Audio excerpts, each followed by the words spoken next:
I am passionate about what I do. So yeah, I've always, my entire life, I was very fortunate from a young age to be introduced to wildlife and the great outdoors. And I don't ever take that for granted that I had the resources to be introduced at a young age by my papaw and other family members. And I just developed a love of birds from an early age, also thanks to my papaw. He would take me birding. And so I've loved birds my entire life, and I like helping people make connections and make discoveries. And I love when I see people get excited the same way that I've been excited my entire life about birds and bald eagles and other wildlife. Eagle Watch Weekends are a collaborative effort between Kentucky State Parks and the Kentucky Department of Fish and Wildlife Resources. So we typically have staff from both of those state agencies here, and that's exactly what we had today. I was up at the pilot house spotting. We had Rachel, who also works for Fish and Wildlife, on the camera, and we had Nancy, who's another conservation educator, just like what I do. She was helping spotting. We had two staff members from Kentucky State Parks helping to spot. You know, bald eagles are just one of those species that are captivating, and I've always respected that about wildlife in general. Wildlife has the ability to just absolutely captivate people and get people to be emotional sometimes. And believe it or not, we've had people on these tours, their first eagle sighting in the wild, they have actually cried. And I think that's great. I think it's beautiful that wildlife can evoke such emotion out of people, because if you want people to care about natural resources like bald eagles, that's what you need. You have to have emotion and passion. So in Kentucky, we do have a resident population of bald eagles that live in the state year-round. They nest here and they do not migrate. But the best time to spot bald eagles in Kentucky is actually in the wintertime, because in addition to our nesting pairs, our residents, as we call them, year-round residents, we also get a large influx of bald eagles from the northern reaches of the country, mostly from the Great Lakes region. You have to understand that bald eagles mostly eat fish, so they need access to open water. Now, typically the winters up north are harsher than the winters we have in Kentucky, and so by migrating south to places like Kentucky and Tennessee, especially where we are in western Kentucky, such great habitat here along Kentucky Lake and Lake Barkley, they're going to have access to open water for fishing all through the winter.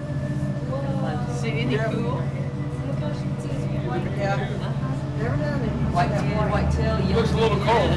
Well, we actually have more bald eagles in Kentucky now than we've ever had in any point in history since we've been keeping track. But you're correct, we haven't always had great numbers here in the state of Kentucky, or in the lower 48 for that matter. Bald eagles were on the brink of extinction at one point, and we didn't have any known nesting pairs of bald eagles in Kentucky from 1949 to 1985. So eagle numbers really bottomed out in the 40s, 50s, 60s, into the early 70s, and they were actually listed as federally endangered in 1973. So the primary reason that bald eagle numbers bottomed out and bald eagles almost went extinct was mostly due to the pesticide DDT. It was widely used in the 40s, 50s, and 60s, and at the time we didn't know what environmental impact this pesticide had, but we quickly began to learn what it was doing. It was not actually killing bald eagles outright. It was causing them to lay eggs that had very thin shells, and so when they would go to incubate those eggs, they would just crack under their own weight, and so they were unable to reproduce. And so over time, and it really didn't take that long, the numbers really plummeted. And so once it was discovered what was happening, and it wasn't just happening to bald eagles, peregrine falcons also were listed as endangered, primarily due to eggshell thinning due to DDT. So once we knew what was happening, DDT was banned. The use was banned in the United States in 1972, and just a year later, in 1973, the bald eagle was listed as endangered. It was downlisted as threatened in 1995, and in 2007, it was removed from the endangered species list. And we continue to monitor the bald eagle for 20 years. So we will continue as an agency in collaboration with U.S. Fish and Wildlife. We will continue to monitor bald eagles in Kentucky until at least 2027. I think the eagle population will continue to grow and expand. And the neat thing that we're noticing especially over the last few years, the greatest concentration of resident eagles have always been in the western part of the state, because that's where the best habitat exists. But we're really getting to a point in Kentucky where if you've got a sizable body of water, again, remember that the bald eagle they nest near water because that's what they need, that's the resource they need. If you've got a sizable body of water, it's not going to be uncommon in the future, or even right now, for you to potentially have a nesting pair of bald eagles there. So traditionally, most of these nesting pairs have been in the central and western part of the state.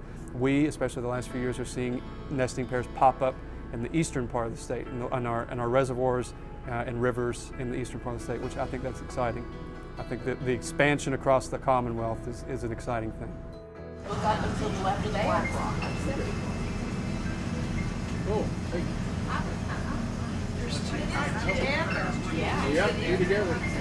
I think that people need a resource like this because not everyone has the same resources that I had growing up. Not everyone has someone to take them into the wild, if you want to put it that way. Take them out and say, look, here's what I'm going to show you. People need resources like this to have the opportunity to come out and see, and again, in some cases, see your first bald eagle in the wild. Other folks come, they've been coming for 20 years. They've been coming the entire time we've been having Eagle Watch weekends at state parks, and they come back each and every year. It doesn't really matter if you're trying to see your first or your 1,000th bald eagle. It's great to have this kind of resource for people to know that they can come out and have people who are knowledgeable and can help them learn how to spot wildlife, give them pointers if they need it, and give them background information on what it is we're looking at. You have people here to assist you and help you, give you tips, how to use your binoculars, where to look, what to look for, the usual spots you might see, in this case an eagle in. So you've got support, you've got a support system here.